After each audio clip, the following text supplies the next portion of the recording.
The question is, why do some groups assume that their path is the only way? Well, the simple answer is that's what they're taught. In their teaching, they say there is no other way to God. This is the only true way. You can't be saved without following our path. If you don't follow our path, you will go to hell. Well, really, the path is where you are right now at your cutting edge of spirituality. And so, in an integral meditation system, we say, you unfold upon your path. We help you to unfold where you are in the path. We help you identify where that is and how to unfold yourself.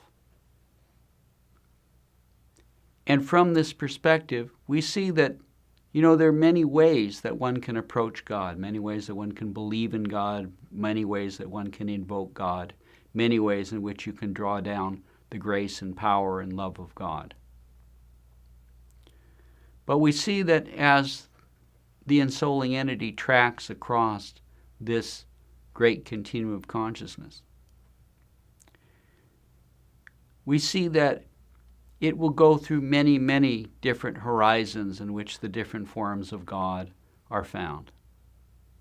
And it will begin to see that there are many paths, that there are many ways that individuals unfold their spiritual potentials according to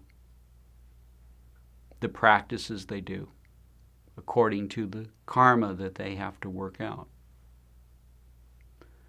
And so, if you follow an integral meditation path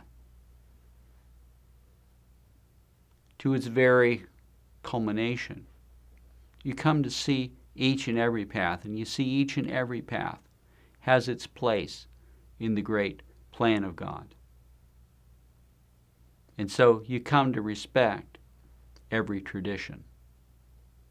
So we think people should really get to know, why is it that you see God another way?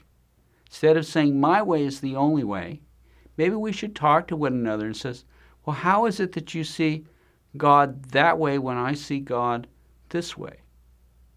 Could there be alternate perspectives on God? And so if we pursue this inquiry, if we're very honest about it, and really we look at some of the practices that other people are doing, we might actually see that, yes, when you do a particular practice or you believe in a certain way, you're going to see the God that I see. But if you do another practice and you look from another perspective, you're going to see the God that that other person sees. So I think if we all do this, we're going to gain some understanding. We're going to gain some tolerance. We're going to gain some respect. Because, religion has done terrible things in the world. It's created wars. It's created bigotry and hatred. It's divided countries and nations. But it's also done many wonderful things. It's brought us beautiful art, brought us beautiful poetry and song.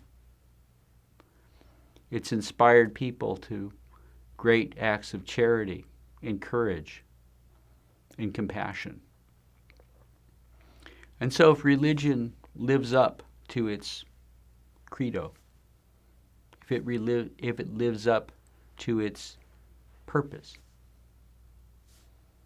it's not limiting people, but it's giving people another aspect that they can develop that will be part of their eternal mastery. Because ultimately, we're not called to open one path, but we're called to open every path. We're called to remove all of the darkness, not just the darkness upon one little segment of the continuum, but the darkness that is everywhere, so that we can truly understand and we can truly shed the light and the grace of God to every path. And so we're not competing against everybody, but we are helping. We're not pushing them away, but we're pulling with them to help them help others. And so I think we need to move from the perspective of my way is the only way to there are many valid perspectives, and I need to understand why it is they see God that way.